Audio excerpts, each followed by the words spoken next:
a conductive wire, and you were so electric. I had no say when you came so near, and just passed right through me. Before we dive into this episode of Welcome to Geekdom, I wanted to share a couple ways you can support the podcast. The best way is to tell your friends about it. Post about the show on social media. Just text them about it if you enjoy these episodes. It really does help. And if you are really dedicated to the podcast, you can support on Patreon. There's a link to that in the show notes. Hope you enjoy this episode. Hey everyone, welcome to Geekdom is Back. I'm your host, Deanna Chapman, and today I am joined by Katie Schaefer. We are discussing Suicide Squad, the movie. Not the new one just yet, but we will talk a little bit about that later too. Katie, how are you doing? I'm doing great. I'm looking forward to talking about this. Whenever we watch a bad movie, we always have such a fun time. Yeah, and I think it's because whenever we talk about bad movies, it's things we genuinely like and we want them to be good. They just weren't.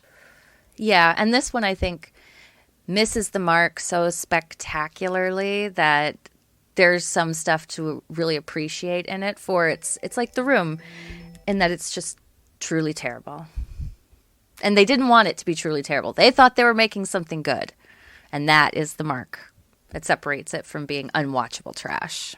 Yeah, this was one that I was kind of iffy about revisiting it just because I knew I didn't like it. But I wouldn't say it was a complete waste of time to rewatch it. I can tell you, though, there are certain aspects of the film that I just could have done without completely.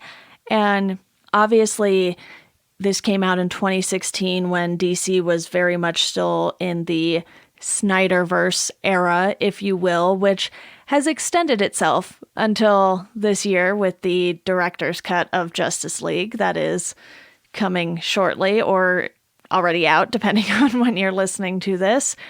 But I think Suicide Squad was kind of billed as this fun, bright kind of movie. Like, if you look at the poster art for this, it's got, bright greens and pinks, and you think it's going to be something different than it is as soon as you see the trailer and then the movie in full. Right. It feels like there's lots of neon. There should be a lot of neon and glowing things in this, like a Schumacher era Batman almost, but more, now design-wise. And I think there's some of that, but then it's like somebody came in after they finished editing the movie and was like, okay, let's turn down the brightness by at least 30% to the point where some scenes you just don't know what the hell is going on because you literally can't see.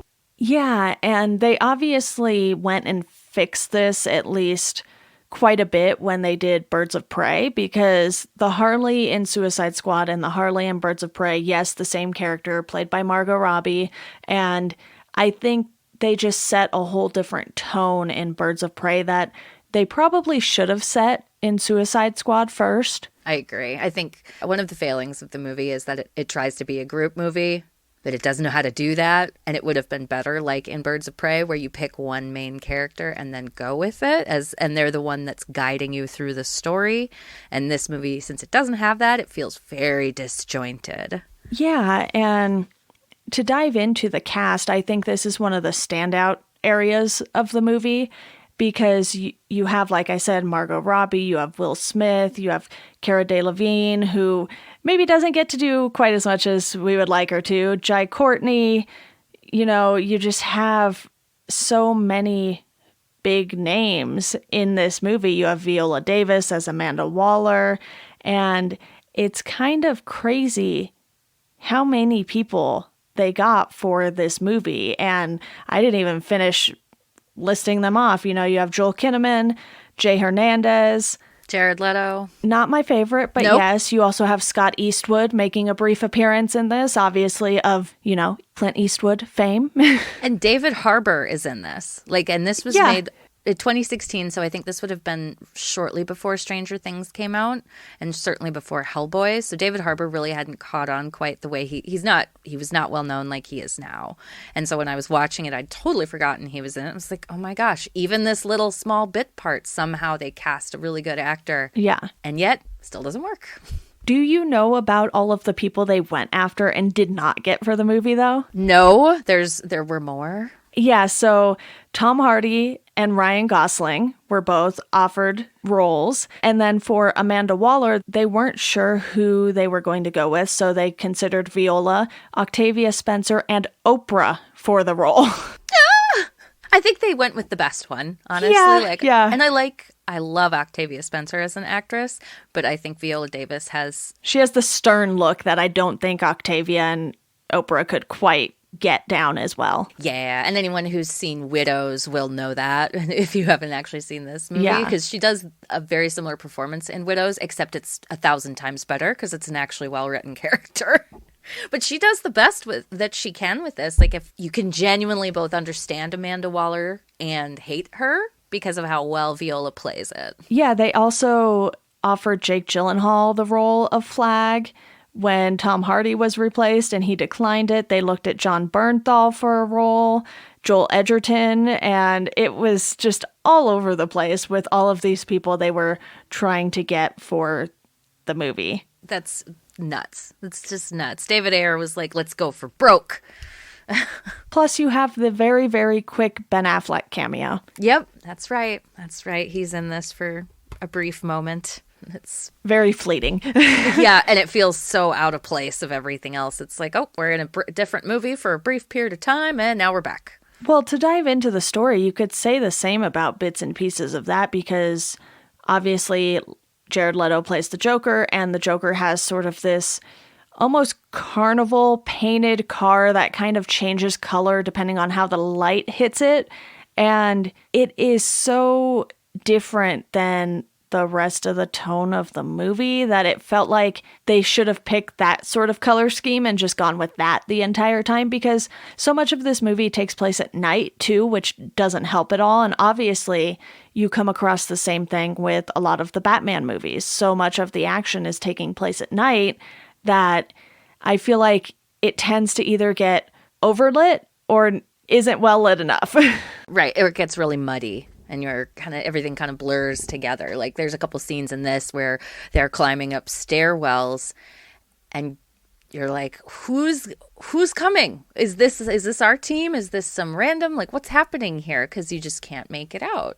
But yeah, I agree. I think there's definitely a lot of different tones in this. Like, you have this stuff with Deadshot, where you're seeing his daughter and his relationship with her, and all of that's going on, that very much feels like it's set in a real dramatic world. And then the stuff with the Joker, which feels totally carnival-esque and out there. And then you have what's the government side of things with Amanda Waller and Cara Delevingne's character and all of that. So it's just all these different tones smashed together.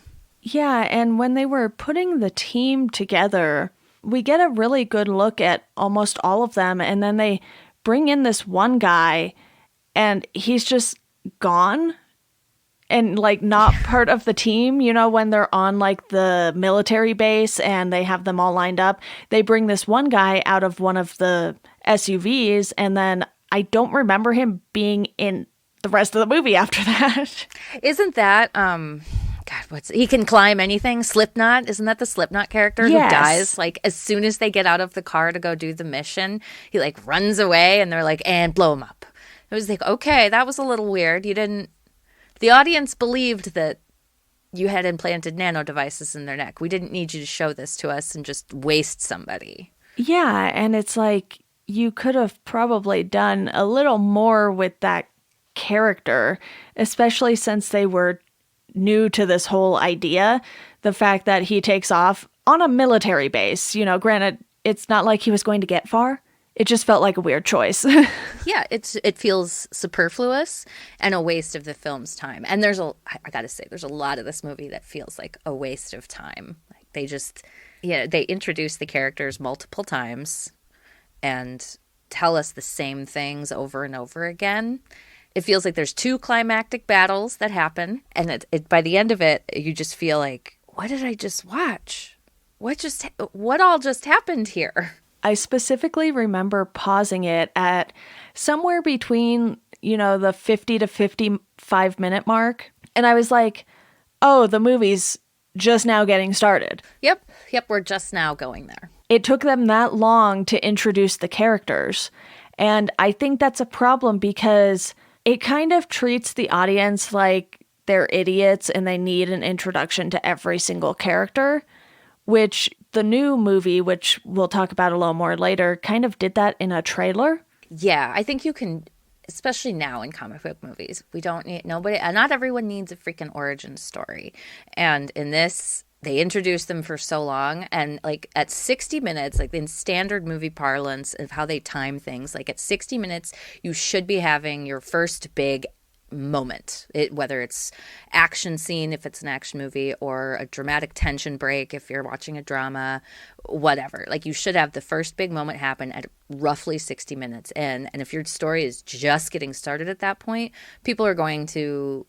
you're breaking their expectations, so people are going to just be like, okay, it will feel overly long, which this movie is definitely, because it's 2 hours and 15 minutes. I think so. And it's just baffling why they do that. It's just feels crammed with too much, which I think we've talked about before, that DC movies tend to just cram as much as possible into their stuff. Yeah, I think that whole first part of the movie probably could have been done in 20-25 minutes tops, so about half the time. Right. It would have felt short and sweet. And one of the things that I would have preferred is to find out more about these characters as we're going along, instead of having those info dumps in the beginning about, like, here's who this person is. Like, well, if you're doing a group movie, like an ensemble cast, which is what this is, it's much better to allow each character to show who they are through their interactions with the other people on their team,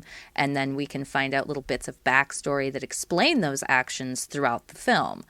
And instead, they heavy word vomit all over you in the first 45-50 minutes about who these people are, and then they throw them together, but then those people don't necessarily act like you would expect from the setup they gave you. There was another part of the story that confused me, and it was the whole relationship between Enchantress and Rick Flag, because he obviously knew who she was. They were kind of trying to keep her as June Moon as long as possible and then only have Enchantress come out when she was needed, but it seemed like the two of them were dating and Rick didn't understand why that would be a problem. Yes, that did feel I was like, why is he allowed to do this? I mean, I assume that June Moon wasn't a villain or like a criminal before she becomes Enchantress. Seems like, from what I could tell, that happens to her like early in their dating or whatever, while she's a member of the government team. And that's why she isn't in jail. That was my best interpretation, but I'm not sure that's accurate. Yeah, it's either that or he was assigned to keep an eye on her and then the relationship started. But either way, inappropriate. It seemed like a bad idea. Right. And it was like, well, this seems inevitable. And he seemed so baffled by it too. Yeah, it's just, well, what's wrong with it? Everything's fine. And it felt like, does she know that this is his role, that he's been tasked with this, or is this a secretive thing? Because if it's a secret, then it's tremendously problematic to have that relationship with her, because you are leading her on. And she's obviously already under a lot of stress with this, being invaded by an incredibly powerful witch soul. It really doesn't do Enchantress or June Moon any favors, and gives her no real character development. Yeah, and he just thinks he'll be able to like talk her down too, and I'm like, dude, no. Yeah. Who do you think you are? Like and throughout the film, I would say that that's kind of his character, is he feels overly confident in his abilities, and he just keeps failing over and over and over again. But that doesn't make him compelling. That just makes him look like an idiot. And I'm not familiar with that character in a comic book sense. Are you? Rick Flag is usually, from what I've read in the comics, the leader of the Suicide Squad. He's sort of like the government guy who is in charge of the team. Okay, so this is the role of this character before then. Yeah, I think that personal connection just made this story a little more convoluted too, because there was this tie that probably shouldn't have been there. And I don't know, there was just something that felt so off about it, because the entire time, you know, when they were in the bedroom together and then she changes and then kind of disappears and comes back, it's like, what makes you think this is going to end well? I just didn't get it. Yeah. What makes him think that he has any kind of control over this situation or of her? That's because it's very clear in every scene that he doesn't in any way. That part of it feels puzzling and like not exactly a plot hole, but just like not well thought out. Yeah, that was one thing that I thought the story didn't quite get right. And, you know, I think some of the action scenes were done well enough. I would have liked for them to be a little better lit so you could actually see what was happening. But I do think the stuff with Deadshot and his daughter, I thought that worked really well, because then you know you shouldn't feel bad for this character, but it gives some humanity to him that they don't necessarily give to any of the other characters. Yeah. And Will Smith is fantastic at it. He really does sell this role, and in both the sympathy part and the, wow, you're a terrible person part, because it doesn't shy away from showing him, you know, murdering people. And his character in no way is like, I am a good guy. He's like, nah, I kill people for a living. I'm bad. He knows exactly who he is and what he does. And he just, at that point, wants to be able to take care of his daughter. And even though he's hesitant at first, he's kind of like, okay, this is my only option. Right, right. And I think I especially liked his relationship with Harley. And I think her and Will Smith have a lot of like good friend chemistry in this. And that interaction works really well with both of their characters, because Harley, that's pretty standard for Harley's. She is easily swayed through with sympathy or difficult situations, especially when it's involving a kid. Right. As we see in Birds of Prey. And obviously they are keeping Margot Robbie as Harley Quinn. And we have this movie to thank for that, because I think her performance and Will Smith as Deadshot were sort of the two standout performances for me personally. I agree. I mean, I have to say, I do love Jai Courtney. He just, I don't know what it is about him, but as an actor, he just tickles me pink. And like this role in particular is a great example of why, is he can inject a lot of ridiculous comedy into a situation with his facial performance and his ring of jokes, how he tells a joke and how he delivers a bit. But he's barely in this. Barely. And so I think he's a good contribution, but I think the performances that Will Smith and Margot Robbie give are just like, they're what saved the movie for me and made it watchable. If it had been other folks, I don't know that it would have been watchable. Yeah, there were a few performances where you were like, okay, this is how the entire movie and all of the performances should have been, and it would have been so much better. At least one can only imagine it would be better. And look, I know there are a lot of people out there who like this movie and it made a ton of money. So good on DC for getting people to go out and go watch this movie in droves and make money off of it, because I think DC is slowly but surely trying to learn from their mistakes. You know, there's still some stuff, as we talked about in our Wonder Woman 84 episode, that they haven't quite been able to figure out just yet, because like you said too, even in Marvel, some of the action scenes get a little darker because of the large amounts of CGI happening in them. But there's something about the Marvel movies that I think just kind of has a different levity to them that makes them a little more enjoyable, whereas DC took a much more serious approach to their movies, and like all the characters had to be serious. And with this one, they kind of lighten up on that a little, especially with Harley. Yeah, and I think this came out in 2016. So I think this would have been the first one where they really stepped away from strictly Snyderverse. You know, David Ayer directed this, and I have feelings about David Ayer that I won't go into here because he's a very interesting person, we shall say. And he wrote it for the most part, wrote this script anyway, not the story. The story comes from a comic. But they tried to do something different with this. And that I can applaud. And I'm glad that it exists because I think since it made buckets and buckets of money, I think DC was like, okay, so we can do something a little different. And then we get, you know, Wonder Woman and then Aquaman. And now they're branching out. And that can only be for the best. And this movie works. I mean, the darkness that it uses is not well done. But I don't have any problems with a Suicide Squad movie being dark.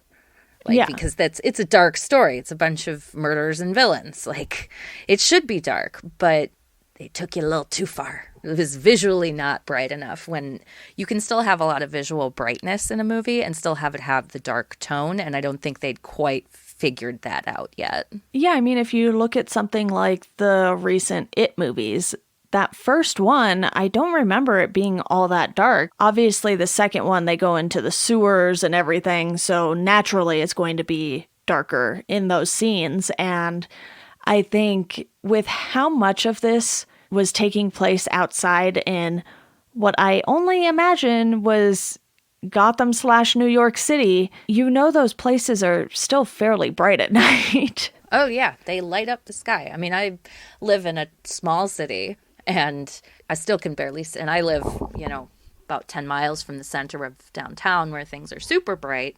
And I still can barely see the stars. Like, it shouldn't. I can take a decent picture when I'm in downtown without a camera flash. It's bright enough. So it doesn't need to look like that. And this is a comic book film.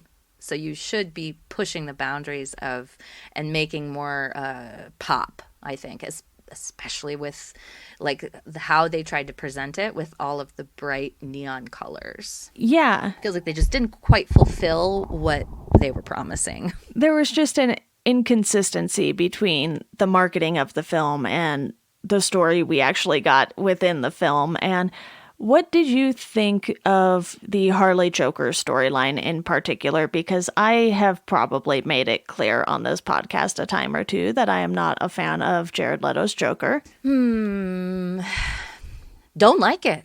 Not a fan. I mean, I'm okay with it because of how they turn it around in Birds of Prey. They really manage that bit of it well and kind of twist the story so that it works in Birds of Prey. But in this film, it just feels so tacky. And like Jared Leto, as I think we've talked about before, was a horrific abusive cast mate in this and did awful things to his co-stars in the name of method acting, which is just not cool, to say the least. But he's also just so over the top and just gross in this. And not that Joker can't be those things, but I don't think that that's a good position to show him from. I don't think it works as well as other forms of the Joker. Yeah, I totally agree. And I will say that if you want some good Harley Joker content, the animated shows are kind of where a lot of that works better for me. Obviously, you have Batman, the animated series, where both characters appear, but then the new Harley Quinn series, which, if I'm not mistaken, is now on HBO Max since DC Universe switched over to comics only. And that show has been so much fun, but don't expect to see a ton of Joker in it if you're kind of expecting that to be the main theme. He does appear, but it's not like he's in every single episode necessarily. Yeah, and I mean, Harley Quinn came from the animated series. It came from the 90s. That was where her first appearance. And so, and their history is one that is obviously very abusive. Like, their dynamic just is that way. But they really take it to an uncomfortable level in this that it feels like too real. And especially if you know that what Jared Leto was like on set, like it feels very much too real. Like, am I really watching someone be mistreated on this screen, or is this acting? Because I'm okay with acting. I'm not okay with if it's an actual mistreatment being filmed. And he really blurs the line with that performance. Yeah, I had heard about all of the things that he attributed to method acting, and I was like, I don't think that's how that works. Yeah, no, it sounds like you're just an asshole, just a gross asshole. I mean, plenty of people can do method acting who aren't jerks. I mean, some people do. I mean, Joaquin Phoenix was not the nicest person on the Joker set, for sure. But like Tom Hardy manages to give amazing performances and not treat his coworkers terribly. So does Charlize Theron. And they've both done very, very dark, difficult movies and are not known as jerks. Yeah, so the main goal for the squad in this movie is to defeat Enchantress, and it felt like they didn't do enough build up with her as the villain. It's like they really tried to build up everyone else, and they gave us glimpses of what she could do, but otherwise it was kind of like this switch just flipped and she went from being in the same room as Rick Flag and Amanda Waller to becoming the movie's biggest villain. Yeah, and it doesn't really commit that hard to it. And it should, because it really tries to, with the twist that they're rescuing Amanda Waller in which is what, like 2/3 of the way through the movie. Yeah.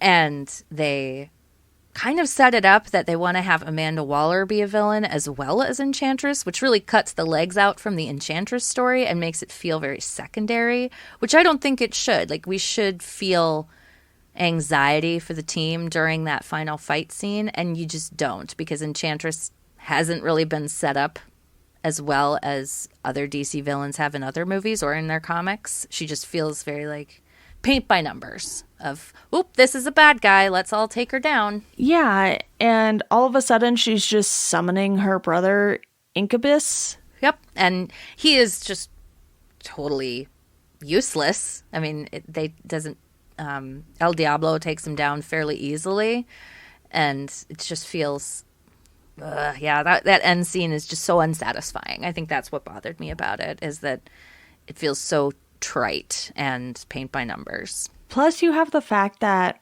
they spend so much time introducing the characters, but then there are certain characters like Killer Croc and Katana who you don't really get to know anything about them. With El Diablo, we see what he did, why he's the way he is now, and there is a little bit of character development with him in the same way they did it with Deadshot, but really, it's like they couldn't find the right balance for the characters and their stories and whose stories they wanted to focus on, because they clearly only focused on some and then kind of pushed the others aside. Right. Like Captain Boomerang, like we don't know what his story is. He's just Australian bad guy. And it feels not well thought out. Like there's so much about this that doesn't feel well thought out, because it very much presents itself as an ensemble movie, but doesn't follow through on what an ensemble movie means. Like, we need to know about each of these people and see them coming together and working as a team.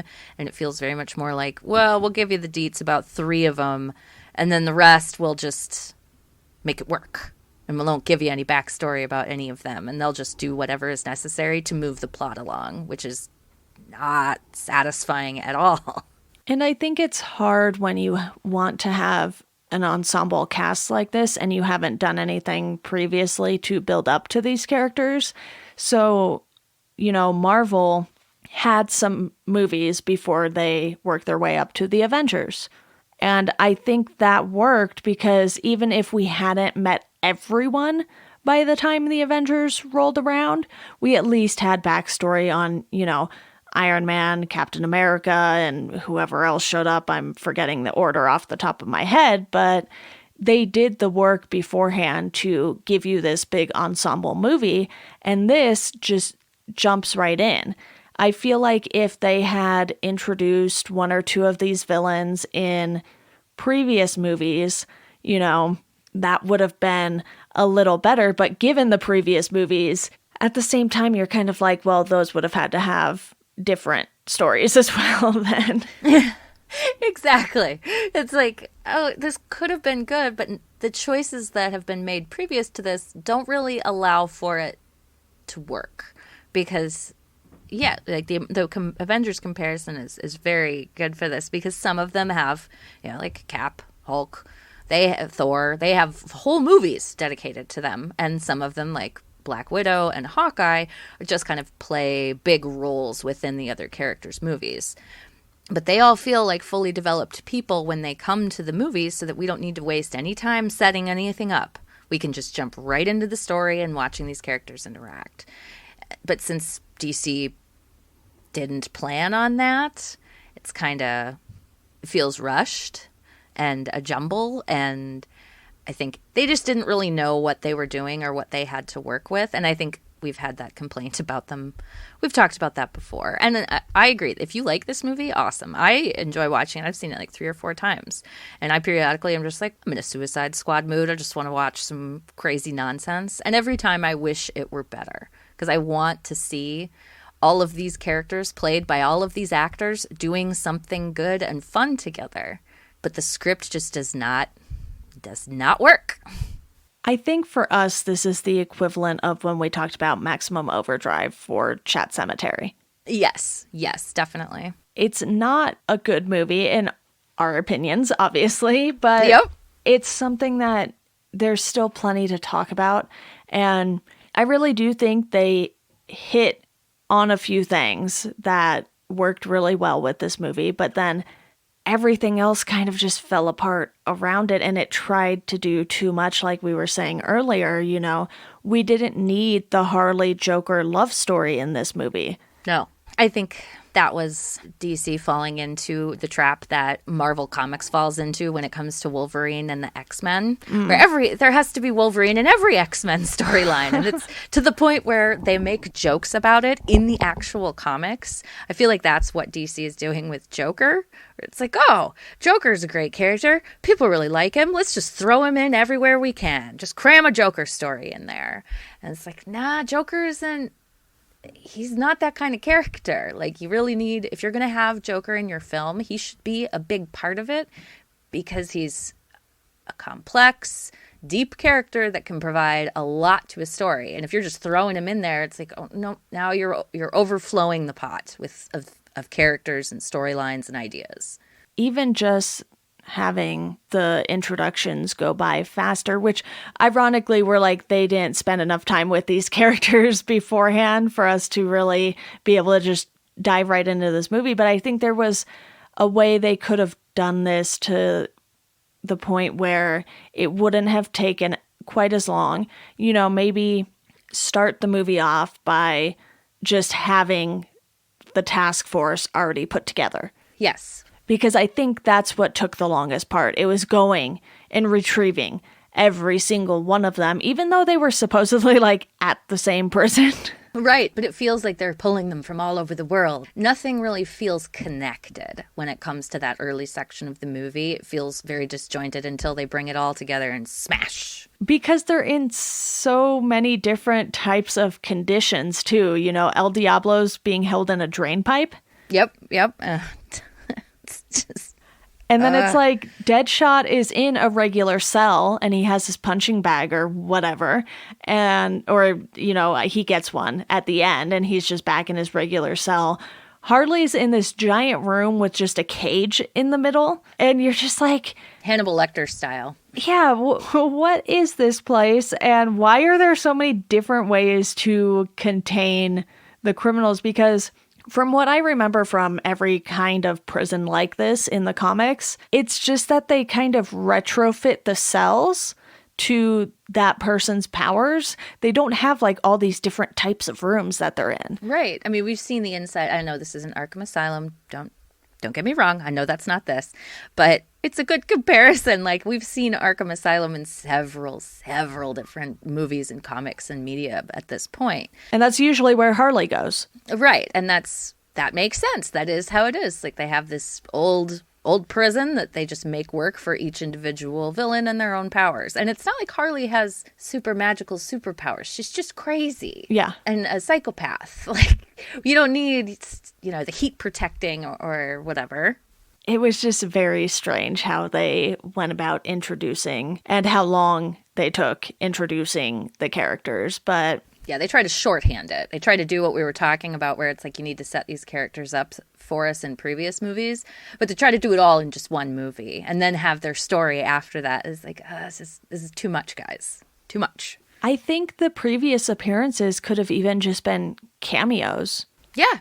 Yep. I mean, and there was plenty of room for that. It takes not even 5 minutes in a Batman movie to show him taking down Deadshot. I mean, they show that in this movie. They didn't need to be in this movie. It could have been in, Ben Affleck's, the one of the previous ones. Yeah, and it could have been Batman saw a news clip on the Bat computer and then went after Deadshot, and there was, the 2-minute cameo. Right. And I think that's the big difference, again, between DC and Marvel, where Marvel plans everything out in advance and includes all these little Easter eggs so that people who read comics or follow the movies really closely can kind of predict what's coming. And DC doesn't do any of that.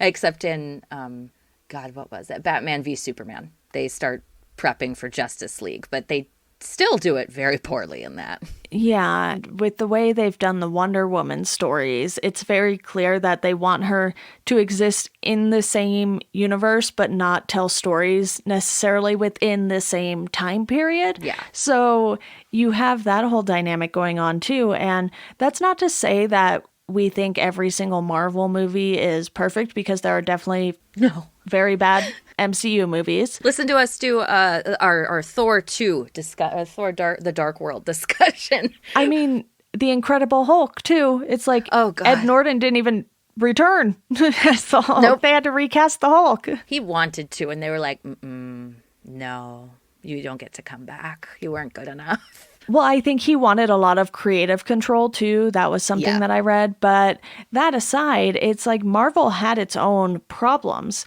and they still managed to tell this big, full story that took concise planning throughout 22 movies and counting. Yep, and now shows being added into that. And I think it's just a difference of style and a difference of forethought. And I think I get the sense that, and I know for a fact that Marvel, the comic book side of the company, is far more involved in their films than the DC side. Like with DC, it's very much Warner Brothers is directing the choices and making these decisions. And they don't have any familiarity with how one needs to develop long-form storytelling like comic book movies have become. Yeah. They don't know how to do that at all. And they don't know the strengths and weaknesses of comic book stories. So they just... let's just throw stuff at the wall and see what sticks. And it's obvious that the comic book side of the company is kind of influencing the movie side of the company and vice versa, because you saw how all of a sudden Iron Man started looking a little more and more like Robert Downey Jr. Yeah, and their changes to Guardians of the Galaxy. Like when the movies came out, that was not the Guardian lineup. Right. I don't know if that lineup had ever been in the Guardians. Yeah. Like in the official comics. They'd all been one at one point. But then they did a whole run of it that was a completely different story with these characters in the Marvel Comics universe. I don't remember which one they call it. Is it the 616? That's Earth 616 is the main universe. Yes. So as opposed to the MCU. Yeah, and then they have, Spider-Gwen was on a different Earth, which is something we see with Spider-Man Into the Spider-Verse a little more, but not to dive too deep into Marvel here. Katie, do you have anything else on this Suicide Squad movie before we talk briefly about the upcoming one? I think we covered it. We went into a lot of detail about the problems. Okay, so I will say let's each say one positive thing before we move on. If you can think of one. I think the acting is great, and I think the good thing that came out of this movie is that we got Birds of Prey, and that since it did so well, it helped Warner Brothers and DC understand that they needed to do things differently and that it wasn't bad to try a new way. And I think that's what's now leading us to get a wider variety of storytelling and a better quality of storytelling out of the DC movies.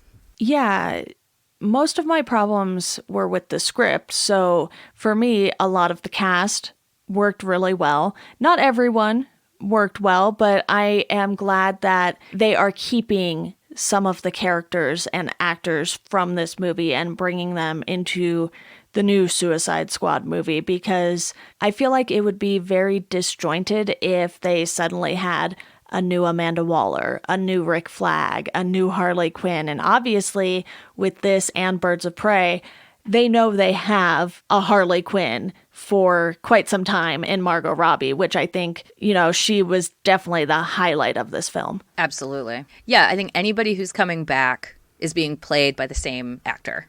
They've only cast new folks. And I think all I'm seeing at least from what they have on the cast list now, is the only people who are coming back are Rick Flag, Harley Quinn, and Amanda Waller. So Boomerang's coming back too, I believe. Yes, he is. And he's also played by Jai Courtney. So that makes me happy. But yeah, let's talk about the new one, because there's so much possibility with the new one, I think. Like I mentioned earlier, what I think they did well was they introduced all of the characters with those little trailers and stuff. And it's not that they gave us the backstory on them. It's just like, hey, here are these characters. We're going to tell you who is playing who right off the bat. We're not going to really leave a ton of surprises. There are some people who do not have character names on IMDb, and those people are Taika Waititi and Sylvester Stallone. There's maybe a couple other people down the line that don't have names, and I don't think it's necessarily that they want to tell you who everyone is right off the bat. I think it's okay, but I don't think that the characters that don't have names yet are the ones who are going to be part of the Suicide Squad. I think they're going to play other external roles from the task force, and that should be interesting, but they've got so many big names again. I know, and we've got some of James Gunn's stable of actors coming into this, like Michael Rooker, and his brother Sean Gunn is playing an animated character, like he does the physical performances for Rocket Raccoon in Guardians, as well as being that guy whose name I never remember, who's in The Ravagers. He's great in both roles, but yeah, I'm excited for it because Idris Elba. I mean, we get an Idris Elba in this. Yeah. Nathan Fillion, who's playing a character that just looks, for those of you who are Joss Whedon fans who've seen Dr. Horrible, it looks very much like he's just playing Captain Hammer, and I am 100% on board for that. I think knowing that James Gunn is the one doing this, it gives me some hope that it's not going to mimic Guardians of the Galaxy exactly, but it's going to have that tone that I expect from a modern day Suicide Squad movie. Yes, I agree. I mean, and James Gunn got his start doing pretty dark comedic stuff that I think will serve him well here. Guardians is much more lighthearted than Suicide Squad in general, and I think that will represent it. And I think this one, because I believe this one is also rated R as opposed to Guardians, which is PG-13. Yeah. So I think this one, he'll be able to kind of hit that and push the boundaries a little more than he does in Guardians. And when I heard he was doing this, I was like, perfection. He'll make this work, because we've seen him do ensemble groups before, and nobody feels left out in the Guardians movies. Everybody gets their moment, everybody gets their part, and everybody gets fairly equal character development. Yeah, and this is now slated to come out August 6th of this year, so we'll see if that happens. But yeah, I think once theaters start opening back up, probably summertime later this year, kind of, we're going to see so many movies. Yes, and this will come out if even then, as long as, well, we'll see how it pulls out, how it all plays out with directors' objections. But if things stay the same, this will come to HBO Max the same time as it comes to theaters. Yeah, and with this episode, we want to do a new little segment here where if you either like this movie and want to know more about sort of Suicide Squad or some other great villain stories, we are going to recommend a couple of things here. And Katie, thank you for being the guinea pig for this little segment here that doesn't even have a name, but happy to do it. Why don't you give us your recommendation for a similar kind of story that maybe people should check out. So I'm going to go with a comic book on this. And way back in 2013, which feels like it was decades ago, Nick Spencer and Marvel, of course, published The Superior Foes of Spider-Man. And this is kind of like Suicide Squad in that it is like a bunch of villains all ganged up together. It's the Sinister Six. But the only one that's really going to be known to general comics audiences and movies is maybe Shocker, because I think he has a brief appearance in one of the movies. Mm-hmm. But it is fantastic, and it captures that same bad guy group interplay. It has comedy. It's not super long. I think it made it like 12 issues or something. I think it was 17. It was a weird number. Yep, 17. And it really plays with the Spider-Man, within the Spider-Man world, which allows for more wacky things because of how Spidey's jokes are. Yeah. It's a lot of fun, and it's easy to read. You can get it on, I'm sure there are graphic novels available, or if you're on Marvel Unlimited, then it's an easy find. So that would be my recommendation to try if you liked or disliked this. If you just want to read about bad guys being in group, Superior Foes of Spider-Man by Nick Spencer with artwork by Steve Leiber is worth a try. Yeah, I read that series and really had a fun time with it as well. But my recommendation is going to be reading Suicide Squad Trial by Fire, which is by John Ostrander. It is the modern day version of the Suicide Squad in the comics. They had appeared previously, but this is what these two movies are kind of based off of. I think the new Suicide Squad is going to be based off of his comics in particular a little more than this movie we just talked about, but I read this and it wasn't one of my favorite comics, but I think it really does a good job of setting up what the modern day Suicide Squad would look like. And this came out in the 80s. So, we say modern day in comic book terms, which is pretty much, 80s and 90s on. Yep. I mean, we know it's 40 years ago, honestly, 1980.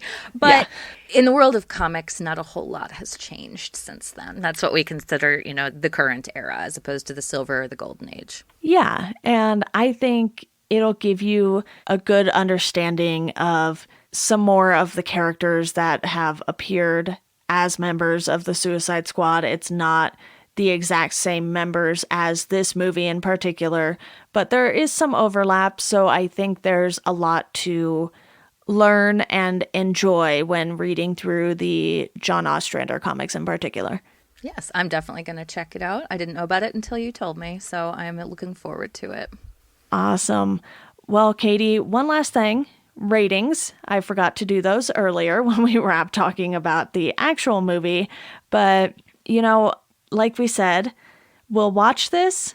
It's not great, but it isn't necessarily the worst thing I have seen. I did give it a 1.5, though. That might have been a little harsh. I would say I'm almost there, though. I'm like between a 1.5 and a 2. And I think I've said this on the show before. Like, I love bad movies. So I'm far more sympathetic and will give it a higher rating because I think of it as a good bad movie as opposed to a bad. So I'm going to go with a 2 out of 5 because I have watched it multiple times. And I have had moments where I'm like, I really want to watch Suicide Squad right now. And if it was a full-on, just terrible one, I would never have that. I don't ever get a craving to watch Batman versus Superman: Dawn of Justice. I did rewatch that simply to watch the extended cut or whatever they call it. They have different names for all of these different cuts. And I'm just like, I don't know. I watched the long one. The longest one there was so far. Yeah, exactly. But Katie, thank you so much for coming on to talk about Suicide Squad. Maybe we will have you back on for the Suicide Squad and a couple other people if we decide to do a roundtable on that. But it's always fun. Yes, and I'm looking forward to the Suicide Squad.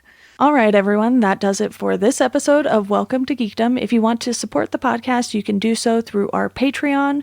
You can sign up for $1 a month. That'll get you a thank you on the show. $2 a month, you get to pick a topic that myself and a guest will discuss on the show. For $5 a month, you can join the Welcome to Geekdom Slack group, where you can talk to myself and various guests who have been on the show. If you want to follow us on socials, you can do so at GeekdomPod on Twitter and at Welcome to Geekdom on Instagram and Facebook. And as always, thank you for listening, and we hope you enjoy the rest of your day.